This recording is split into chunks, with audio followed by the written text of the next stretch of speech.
It's Tuesday, December the 6th, 2016, and this is your Barbados Today evening update. I'm Emmanuel Joseph. Thanks for joining us.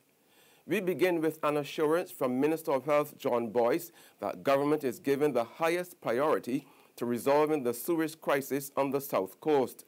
Boyce told Parliament this afternoon that the sewage treatment plant itself will shortly be repaired as part of efforts to protect the health of Barbadians who may be adversely affected by leaking sewage. I am with the opposition of the view, yes, we need to manage this crisis. We need to bring our people on board in terms of the messaging and what we can expect. But to think that we are abandoning the health care and the environment of our people is far from correct.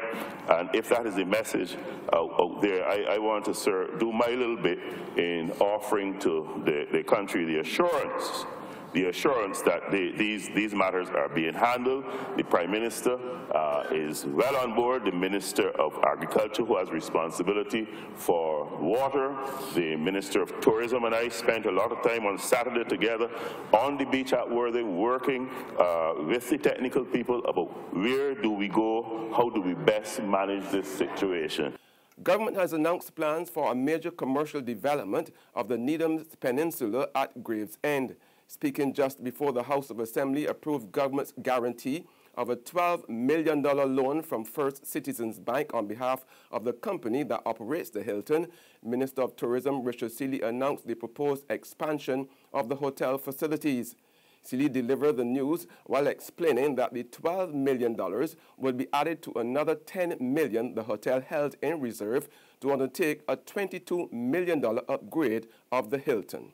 The Needham's Peninsula does have a lot of potential. There's potential for even more rooms on the peninsula. There's also, government is actively looking at the conferencing facilities as well on the peninsula and how they can be indeed improved, how they can be created. We're going to create an appropriate facility. This is, again, something that has been talked about for years, but this Democratic Labour Party will actually get it done. We are working on that element, so officials from the Ministry of Tourism, BTI, Ministry of Finance are working with the same team at the Needham's companies to see how best we can create that facility that will also further enhance the value of this property and other properties to come in the peninsula. There's enough real estate now. You must remember, Mr. Speaker, the refinery is no longer there. And of course, even Light and Power's facilities, they do very little generation at that garrison site anymore. So they too have some real estate they can put into the mix, and we can do something more meaningful with that very precious piece of real estate called the Needham's Peninsula. Seeley said while the upgrade of the Hilton was taking place, it would remain open. He noted that on completion, 5 rooms would be added to the existing 300. Opposition MP Cynthia Bradshaw said her side supported the move to borrow the money to refurbish the property. However, Bradshaw was concerned about the possibility of another oil spill in the area and urged government to address this matter. No difficulty developing the Hilton Hotel, no difficulty with any plans in place to construct anything on the Needham Peninsula, but I do feel that the issue of oil spills on that particular site, which is obviously very close to the Hilton Hotel, and could potentially pose some issues as it relates to our borrowing of money, upgrading the site, should there be any other incidents. I would hope that in the wrap-up, the Honourable Minister of Finance would certainly seek to address that as well. And former Prime Minister Owen Arthur, now an independent MP, also supported the decision to upgrade the Hilton. However, he warned the government against continuing to guarantee loans for commercial enterprises. And a lot of the debt problems in the Caribbean arise from the fact that the government issues guarantees in the belief that those guarantees will just be contingent liabilities, but then they become real liabilities. And it is also true in Barbados, Mr. Speaker, that a lot of the private sector debt, private sector initiatives are initiatives that they feel can only obtain if government guarantee.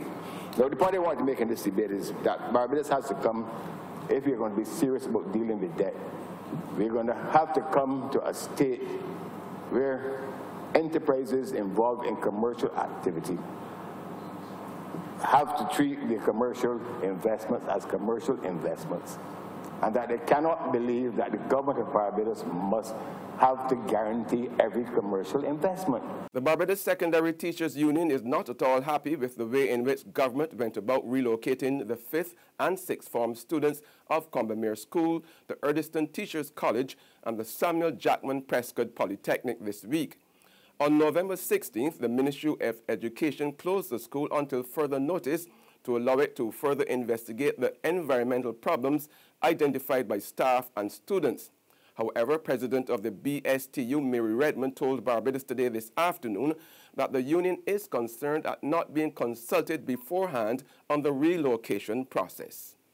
We're just concerned that the union has not been informed, or rather consulted, on the arrangements at the two places, because of course it does affect the teachers, you know, and the teachers didn't have it put into they were just told, you know, that this was arranged, and they knew of the actual arrangements the same day when classes started. Not all teachers have cars, and some have to move to locations, you know. So you know, always, as out of respect and courtesy, there should be consultation beforehand so people know how to organize, so the union can perhaps proactively point out any potential problems, and we can seek to address them before.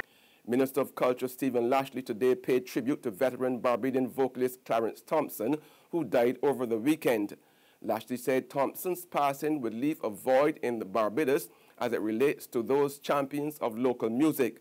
The minister said the late 71-year-old entertainer would be long remembered as being one of the most outstanding vocalists this island has ever produced. He hoped the young Barbadian musicians would emulate Thompson's drive and determination. There's regional and international news after this short break. This Christmas will be the best Belgian Christmas for we. Maisie, it is all because Republic Bank just like Santa Claus. Maisie fix up the kitchen and a new TV we get in. A special time to commemorate. Republic will help you celebrate. Get ready to celebrate 50 years of independence right through to the best Bajan Christmas ever with a Make It Happen loan of up to $50,000 from Republic Bank. Give your home a good old Bajan spooser, buy some new furniture and appliances, or take an after-holiday trip to visit loved ones over and away. You could also be one of our lucky winners to share in fabulous prizes. Just visit any branch to apply. Go to republicbarbados.com or call us at 227-2700. We're also available via Skype and FaceTime. Special conditions apply. In Bajan style, it will be great with Republic Bank. Republic Bank, we're the one for you.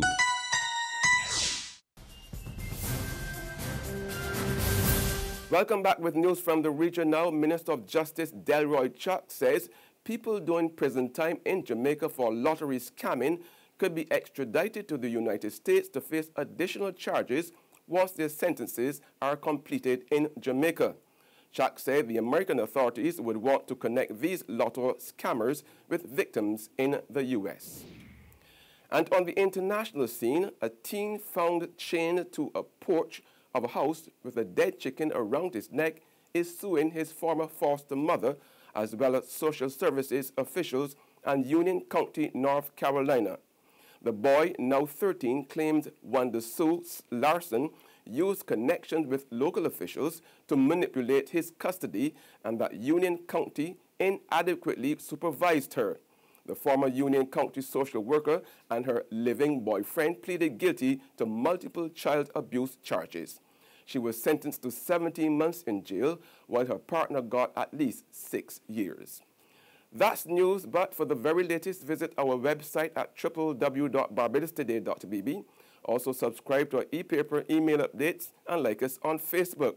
We are also on our Izumi Media in bus terminals or screenplay at supermarkets and gas stations near you, as well as Channel 99 on Flow TV and to Mix 96.9 FM. I'm Emmanuel Joseph. Have a fantastic evening.